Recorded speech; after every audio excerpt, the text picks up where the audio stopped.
days ago, I actually left the house with my family. We went with our institution's bus, which is branded Red Clay, SCC, and Nkrumah.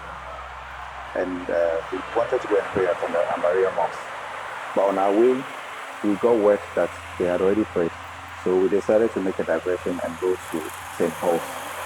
And between Amberia and St. Paul's, it's quite close to our father's house. So the idea was that after the mosque, we will drive to our father's house as we do usually to take photos and all that. So when we got to the mosque, they had even already started praying. So I asked the family to get down and go and pray whilst we find a place to park the bus, and we did. So we prayed, and right after my uncle, I was driving with my uncle, sir, and he said, "Oh, let's try and leave before the crowd leaves. If not, the traffic will be more." Because even at the time when my family was walking to my father's house, even on foot, there was complete traffic jam. You could barely even walk. There was human traffic also. And we saw a police unit trying to bulldoze their way through the traffic there. I realized that they couldn't. And I told my uncle that, "Hey, let's use the other road behind one of our uncles, my uncle Nkele, has a house in the area. So let's use the back road. Maybe we'll be able to dodge the traffic." So we did. And then we came around Mariam Hotel. So we get to this T junction. Once we got to the T junction, we were the ones who were ahead. There was a bus, a red bus, which was coming from the main road, which wanted to initiate a curve towards the disco school, Nobi school. So I told my uncle that it would be better if you reverse, because I saw that there were some children in the bus. That if you reverse so that if the bus comes, it will also create room for us to go, and then their drivers will come. By the time we realized there were so many cars behind us, there was even a Volkswagen behind us. So my uncle opened the window, trying to alert us. And then suddenly, from nowhere, we saw those police cars, the same ones that we saw before. They appeared next to us, so they had blocked the opposite direction of the road. And then one of them got down and he was violently shouting to the drivers that everyone should go back so that they pass. And then I told my uncle, "You see these people? But this thing that we are all jammed here like this, where will they even get to pass?" So they were trying to get the other bus driver to pass. And where we were parked, because we were also using a van, and that road is very narrow. So once the bus was going backwards, my uncle was trying to move forward a bit, so at least there will be a bit more room that is created. And immediately he started banging on the car and saying that, "But who are you and why are you moving? I can't see there's the police here."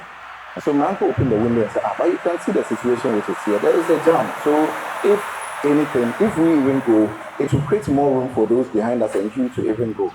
And then they started insulting him. So I think my uncle also at that point, he also lost a bit of control. So he was talking with them back and forth. And then they were like hitting the bus and all that. And my uncle said that, "Oh, but you people, small power that you have, that don't you know that one day your government will not be in power anymore, you just be like us." And immediately they said that we had instigated them.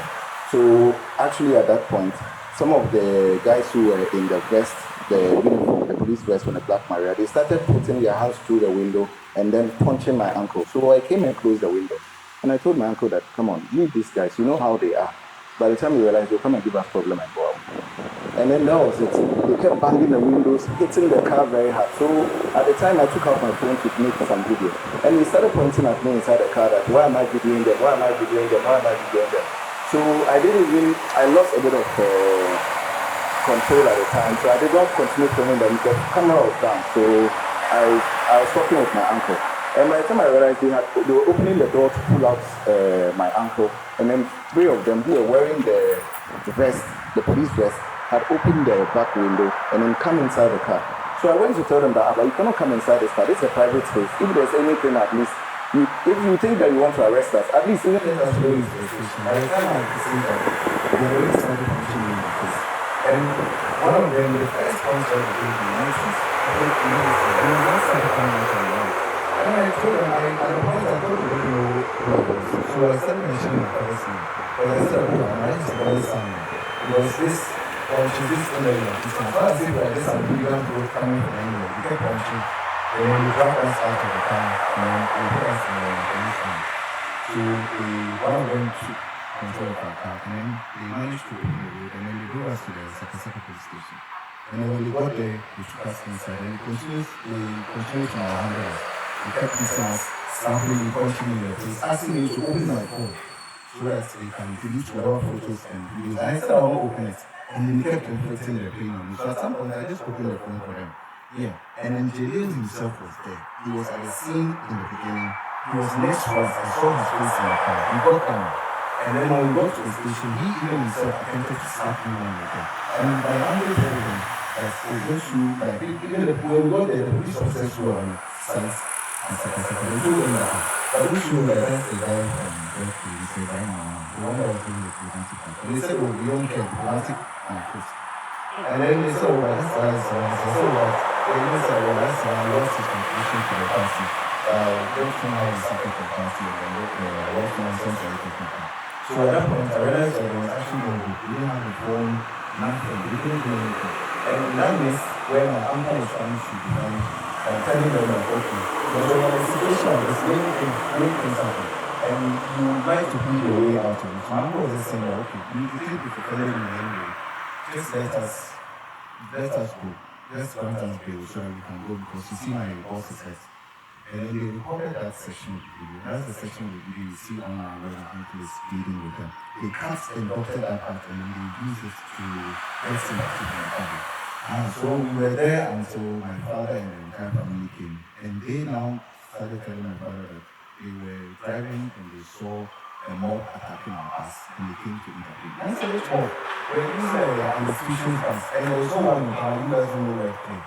And it's painted all over the bus. And if you see there's a mob, why is there not a civil structure on the bus? And if you see there's a mob, why is there the officers who are wearing uniform to the ones that go into the bus are assaulted? So if you are coming to happen, you now beat us up and take us to the police station and control beating us up. Isn't it the hospital that you take us to? So that was actually what transpired. And so subsequently we tried, because when we were there, one of the significant things that happened was that we wanted to make a statement. And then my older brother, who is a medical doctor, don't you think that we need an attorney in order for us to be able to make a statement? They got really angry. And it was Jalil himself. That they are just trying to consider us to let us go short-free, and now we're trying to bring lawyers into the matter. So at that point, the pains I was in my ribs, my cheeks, and I was bleeding. We just wrote a brief statement, and then we left the station. And then suddenly my uncle tried to follow up to the station, and we wouldn't let him come there to pick the station. We were really fighting him. And I remember when we were at the station, one of them came out to the station that if we joke, they would really kill us and nothing will happen. So the fact that some of us were doing making ourselves educated people, but that's where crashing. We are crashing. If we will just use our job and damage you and then go away and nothing will happen to you. By the time you call someone who is in power, you also know people that are in power. And this case will raise the police case. I said, at this point, sometimes when you get into these incidents, you just want to get your way out of it. So that was what actually transpired in that day, in the honesty of God, the God that I worship. So it was later that we went to the hospital, we did the check, so we found Mr. King, we had another thing.